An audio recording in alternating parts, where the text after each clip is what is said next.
Hello viewers, कैसे हैं आप? उम्मीद है आप सब लोग खैर और खैरियत से होंगे। मेरा नाम है डॉक्टर विजय कुमार एस सचदेव और मेरे यूट्यूब चैनल का नाम है expert of disease and it's treatment. तो आज का मेरा जो टॉपिक है कि आप कैसे डिफ्रेंशिएट करें या डिफरेंशियल डायग्नोसिस कैसे बनाएं कि जो पेशेंट आपके पास आया उसको जो है ना ब्रोंकियल अस्थमा है या कार्डियो अस्थमा है।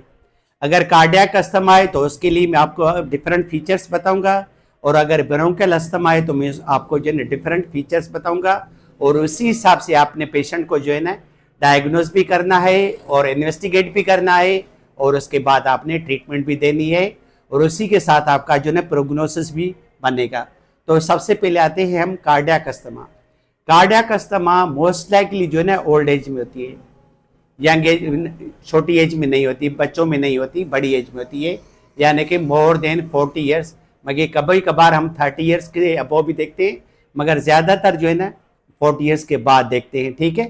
उसके बाद आपकी जो है ना कार्डियक अस्थमा में जो हार्ट रेट होगा वो या तो नॉर्मल होगा या ब्रेडी कार्डिया होगी, कम होगा। दो, तीसरे नंबर पे उसकी जो है ना सब कास्टल रिसेशन पॉजिटिव होगी, मगर उसकी जो है ना सुप्रा क्लेविकुलर रिसेशन ये नेगेटिव होगी, यानी कि यहाँ पे उसको कोई भी रिसेशन नहीं बनेगी। मगर कभी कभार पेशेंट की जो है ना सब कास्टल रिसेशन वो पॉजिटिव हो सकती है, या नॉर्मल भी हो सकती है, या नहीं भी हो सकती है, मतलब कुछ भी नहीं हो सकता, या रिसेशन हो भी सकती है। तीसरे नंबर पे अगर आप आस्कल्टेट करेंगे तो इसमें रोंकाई आपको नहीं मिलेंगे, या तो आपको मिलेगी क्रेफ्ट्स पॉजिटिव मिलेंगे या नॉर्मल ब्रीथ मिलेगी, मगर मोस्ट लाइकली मैंने जो देखा है वो क्रेफ्ट्स पॉजिटिव मिलती हैं, मगर इनमें रोंकाई नहीं होता। और चौथे नंबर पे ये होता है कि ब्रोंकल अस्थमा में लिवर जो है ना वो कम ही जो है ना इनलार्ज होता है या स्प्लीन, मगर कार्डियक अस्थमा में लिवर कंजेस्टेड भी हो जाता है और थोड़ा भर भी जाता है, और उसके साथ पेशेंट की जो है नेजल फ्लेयरिंग वो कार्डियो अस्थमा में नहीं होती, मगर ब्रोंकल अस्थमा में होती है। और अगर हम ऑक्सीजन सेचुरेशन की बात करें तो दोनों में कम होती है, मगर ब्रोंकल अस्थमा में बहुत ज़्यादा ऑक्सीजन सेचुरेशन कम होती है, मगर कार्डियो अस्थमा में कम ही होती है। उसके बाद हम देखेंगे कि पेशेंट जो है ना ब्रोंकल अस्थमा में आपको पास्ट हिस्ट्री पॉजिटिव देगा, यानी उसको महीने, 2 महीने, 15 दिन के बाद, 2 महीने के बाद, 3 महीने के बाद ब्रोंकल अस्थमा के अटैक होते रहते हैं। मगर जो कार्डियक अस्थमा है उसमें जो है ना उसको पास्ट हिस्ट्री ऐसी कोई भी नहीं होगी, को उसको जो है ना सेंस ऑफ ब्रीथलेसनेस हो या सांस लेने में माजी में कोई तकलीफ हुई है, या वो उसको जो है ना दमे की शिकायत हो, ऐसी कोई भी हिस्ट्री नहीं देगा। अच्छा, उसके साथ अगर आप एक्सरे चेस्ट करवाएंगे तो उसकी कार्डियो की साइज जो है वो बड़ी हुई होगी, मगर ब्रोंकल अस्थमा में ऐसा कुछ कम ही होता है। अगर हम ईसीजी की तरफ जाएंगे तो ब्रोंकल अस्थमा में जो है ना मोस्ट लाइकली जो है ना ईसीजी में कोई भी चेंजेस नहीं होती, मगर कार्डियो अस्थमा में चेंजेस आ सकती है। इकोकार्डियोग्राफी की तरफ हम जाएंगे तो ब्रोंकल अस्थमा में इको में कोई भी चेंजेस नहीं आती, मगर कार्डियो अस्थमा में आ सकती हैं। हाँ, कभी कभार ब्रोंकल अस्थमा अगर पुरानी हो जाए तो कार्पल्मोनरी डिजीज हो जाती है, उसमें जो है ना वो फिर जो है ना दिल की जो साइज है वो बढ़ सकती है अगर क्रोनिक हो जाए तो। और उसके बाद आपने नेसल प्लेन, उसके बाद आपने देखना है कि एक्सरे चेस्ट, वो भी आपने देख लिया, ईसीजी भी देखी, इको भी देख लिया। उसके बाद हम आ जाएंगे हार्ट रेट।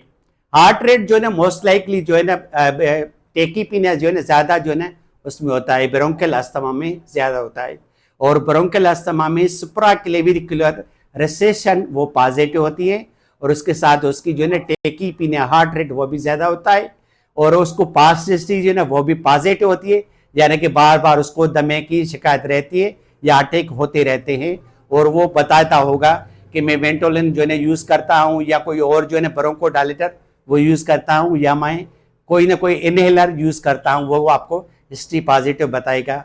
और उसके बाद जो है ना नेजल फ्लेयरिंग वो ब्रोंकल अस्थमा में ज़्यादा होती है as compare to cardio asthma में होती है। उसके बाद हम आ जाती है, अगर हम लिवर साइज की बात करें तो ब्रोंकल अस्थमा में बच्चों में लिवर बढ़ जाता है क्योंकि लिवर कंजेस्टेड हो जाता है, उसको हम कहते हैं सीवियर ब्रोंको नमोनिया या severe disease of broncho pneumonia. उसमें जो है ना लिवर इनलार्ज होता है, मगर अडल्ट में जो है ना लिवर बहुत ही कम होता है, यानी कि कम जो है ना लार्ज होता है as compare to cardio asthma की तरफ से।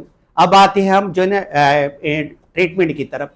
तो ट्रीटमेंट में कार्डियो अस्थमा में जो है ना वो हमने ये देखना होता है कि कार्डियो अस्थमा में पेशेंट को जो है ना एडमिशन की ज़रूरत पड़ती है और उसको ऑक्सीजन जो है ना वो देनी पड़ती है, और उसके साथ अगर नेबुलाइजर की नीड हो तो आप जो है ना नेबुलाइजर वो भी आप दे सकते हो अगर नीड है तो, वरना otherwise there is no need. आप जो है ना उसको जो है ना ऑक्सीजन इनहेलेशन पे रख सकते हैं। और आपने कोशिश ये करनी है कि बीपी, पल्स, रेस्पिरेटरी रेट ये पॉजिटिव करनी है, और उसके साथ अगर क्रेफ्ट्स पॉजिटिव है तो आपने उसको एंटीबायोटिक भी देनी है।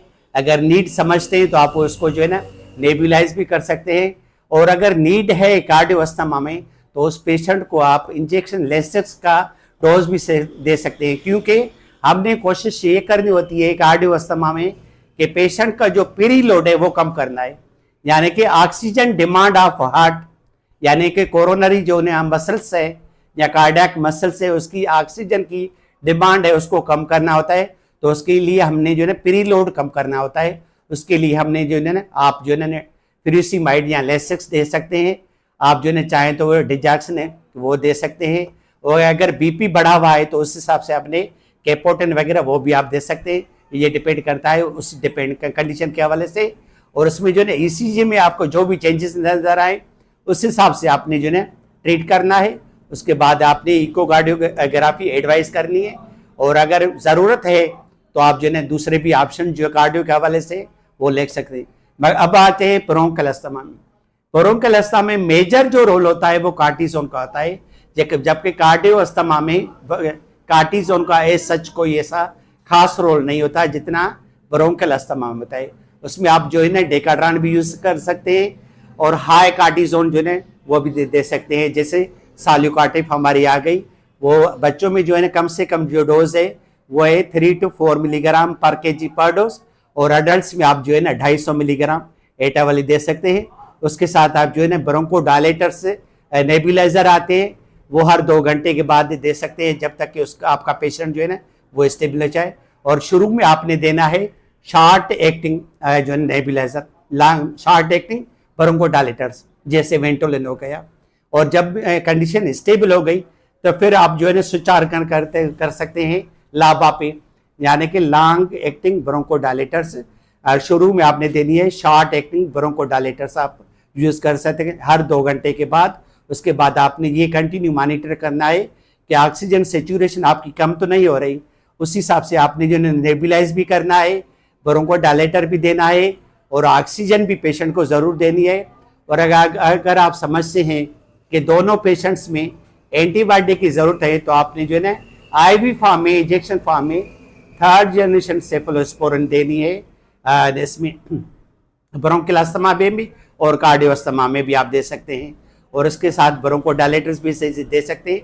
और उसके साथ आपने जो है ना डेल्टा कार्टर, जब पेशेंट डिस्चार्ज हो जाए और स्टेबल हो जाए तो आप जो है ना डेल्टा कार्टर अलॉन्ग विथ जो है ना ब्रोंको डायलेटर्स और along with oral form of antibiotic और अलॉन्ग विथ डेल्टा कार्टर भी हो गई। और हमने देनी है मास्ट सेल स्टेबलाइजर मोंटिलोकास्ट आपने ज़रूर देनी है। वो आपकी सीवियरिटी, आप अटैक्स जो है ना उसको कंट्रोल करती है।